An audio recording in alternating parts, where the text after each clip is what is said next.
लालची वड़ा पाव वाली। माँ, माँ। अरे अरे सोहन बेटा पीछे रहे, मैं वड़ा पाव की चटनी बना रही हूँ, कहीं गिर ना जाए। माँ, मुझे भी पड़ोस वाली आंटी के बच्चों की तरह अच्छे अच्छे खिलौने चाहिए। खिलौने? अभी कुछ दिनों पहले ही तो मैंने तुझे नई बॉल दिलाई थी। वो बॉल बहुत बुरी है माँ, मुझे भी राज की तरह महंगी गाड़ी चाहिए। देख बेटा, राज बहुत अमीर है, हम अमीर नहीं हैं। मैं कुछ नहीं जानता, मुझे चाहिए तो बस चाहिए। अच्छा, कुछ दिनों का इंतजार कर ले, मैं लाने की कोशिश करूंगी। रेखा ने ऐसे बोलकर अपने बच्चे का मन बहला दिया। कुछ देर बाद उसकी चटनी तैयार हो गई और वो वड़ा पाव बेचने बाजार में अपना ठेला लेकर आ गई। वड़ा पाव ले लो, वड़ा पाव गर्मा गर्म, खट्टी मीठी चटपटी और नारियल की चटनी के साथ वड़ा पाव। अरे रेखा जी, मुझे एक वड़ा पाव दीजिए। देती हूँ। बहुत ही स्वादिष्ट है भाई, इसमें थोड़ी सी मीठी चटनी डालिए ना। अभी डालती हूँ। रेखा ने चटनी डाल दी। उस आदमी ने वड़ा पाव खाया और वो 20 रुपए देकर वहां से जाने लगा। अरे सुनिए, ये आप क्या देकर जा रहे हैं? वड़ा पाव के पैसे। अब वड़ा पाव 20 का नहीं 40 का है। हैं? क्या 40 रुपए? लेकिन रेखा जी, मैं तो अभी कुछ दिनों पहले ही वड़ा पाव खाकर गया था, तब तो 20 रुपए का ही था। जब 20 रुपए का था, लेकिन अब पैसे बढ़ गए हैं, जल्दी मेरे पैसे दीजिए। उस आदमी ने मुंह सा बनाकर पैसे दिए और वो वहां से चला गया। पूरी दुनिया पैसा बनाने पर है, महंगाई कितनी बढ़ गई है। ऐसे में अगर मुझे भी अमीर बनना है तो मुझे जमाने के साथ साथ ही चलना होगा। अब से मैं वड़ा पाव 40 का ही बेचूंगी, तभी कुछ बात बनेगी। रेखा के मन में अमीर बनने के लिए लालच जाग रहा था। उसने अपना वड़ा पाव के रेट दोगुने कर दिए थे, लेकिन जिन लोगों को उसका वड़ा पाव पसंद था वो अभी भी उसी से वड़ा पाव खरीद कर खाते थे। बहन, अगर 2 दिन तुम्हारे हाथ का वड़ा पाव नारियल की चटनी के साथ ना मिले तो मैं तो चिड़चिड़ी हो जाती हूँ। लाओ, एक बढ़िया सा वड़ा पाव लगाओ। अभी लो। इसी तरह से रेखा की दुकानदारी चल रही थी। वो अच्छी किस्म का माल लगाकर सफाई से वड़ा पाव बनाकर बेचती थी, जिसकी वजह से उसके ग्राहक लगभग बंधे हुए थे। एक दिन रेखा वड़ा पाव बेचने के बाद अपने घर लौट रही थी कि रास्ते में उसे एक बड़ा रेस्टोरेंट दिखाई दिया। कितना बड़ा रेस्टोरेंट है, इसे चलाने वाला भी कितना ज्यादा और अमीर होगा ना। काश मैं भी इतनी अमीर हो पाती, फिर मैं भी मॉल वगैरह से शॉपिंग करती, अपने बच्चों को बड़ी गाड़ी में घुमाती। रेखा ऐसे ही सोचती हुई घर आ गई। जब वो अपने घर के बाहर खड़ी हुई थी तब उसने अपने पड़ोस वाले घर को देखा। वो 2 मंजिल का काफी बड़ा घर था। पास में ही गाड़ी खड़ी हुई थी और परिवार की चहल पहल की आवाजें आ रही थी।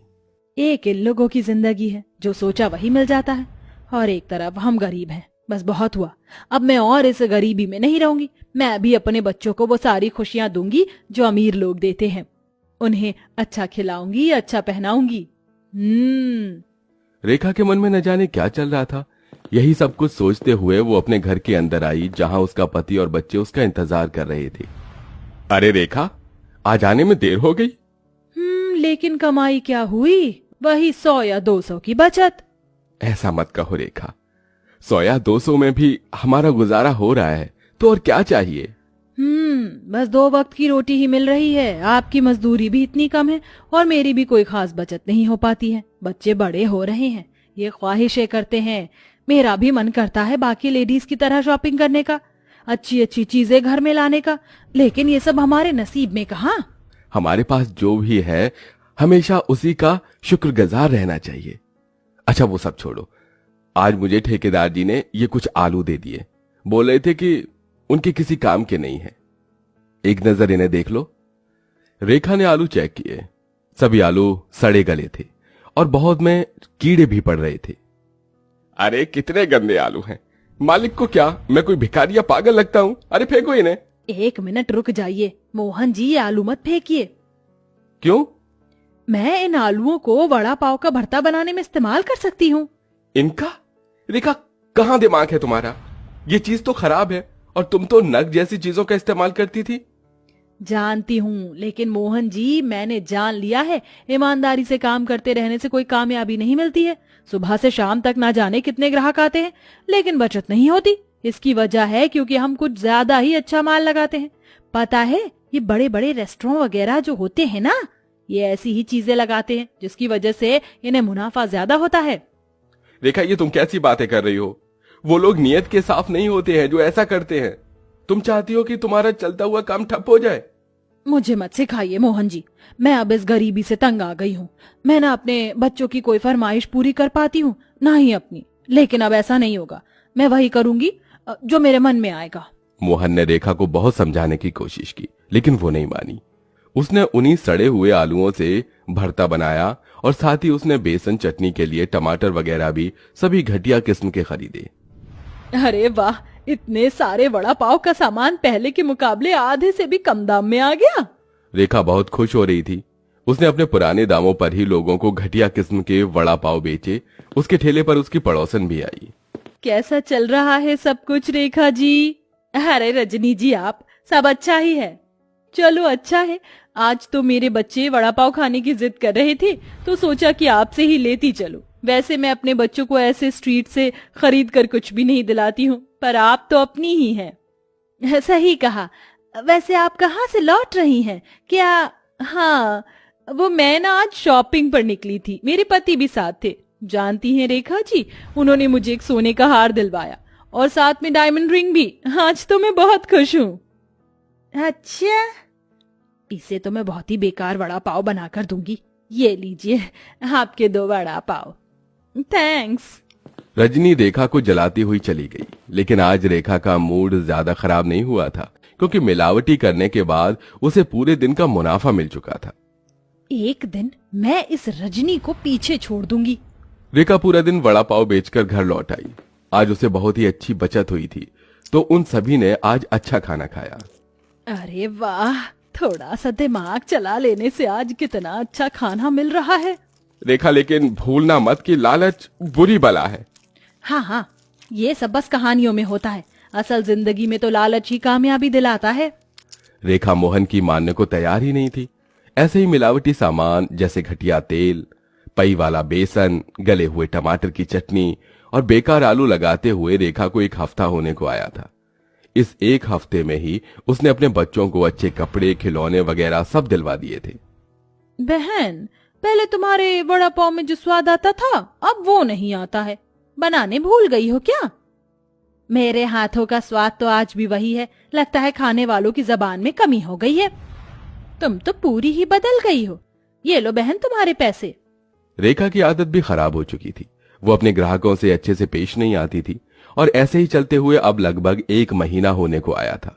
जो लोग रोजाना उसका वड़ा पाव खाते थे, अब वो बीमार पड़ने लगे। ये अचानक से ही मेरा पेट कैसे खराब हो गया?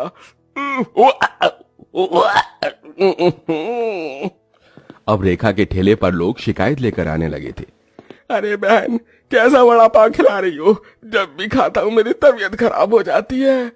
अच्छा, क्या सबूत है कि मेरे वड़ा पाव की वजह से हुआ है? तबीयत तो कैसे भी खराब हो सकती है। जाकर अपना चेकअप करवाइए।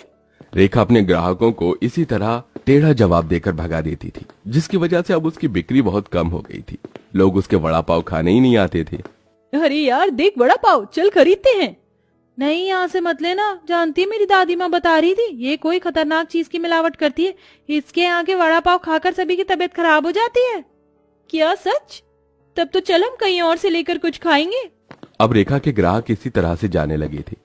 अब ना उसके बड़ा पाव में वो पुराना स्वाद था और ना ही अच्छा सामान। दिन में अगर एक ग्राहक भी आ जाता था तो वो भी फिर कभी नहीं आता था दोबारा। लगातार ऐसा ही चलने से रेखा परेशान हो गई। उसे अपनी गलती भी महसूस हो रही थी, लेकिन वो उसे मानने को तैयार नहीं थी। एक दिन वो अपने पति से बोली, अजी मैं कोई दूसरा काम करूंगी। ना जाने किसकी नजर लग गई मेरे काम को, कोई ग्राहक ही नहीं आता है। अरे नजर नहीं लगी, लालच खा गया।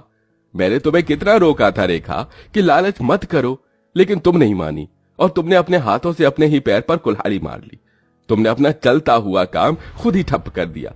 जानती हो, कामयाबी मेहनत से मिलती है, लालच से नहीं। तभी तो कहते हैं कि लालच बुरी बला है। अपने पति की बात सुनकर रेखा सिर पकड़कर बैठ गई। अब उसे अपनी गलती महसूस हो गई थी उसने आगे से फिर कभी लालच न करने की कसम खाई और वापस से अच्छी किस्म का सामान लगाकर ही उसने काम को दोबारा शुरू किया। धीरे धीरे अब उसके स्वाद से ग्राहक लौटने लगे और अब सब कुछ ठीक होता जा रहा था।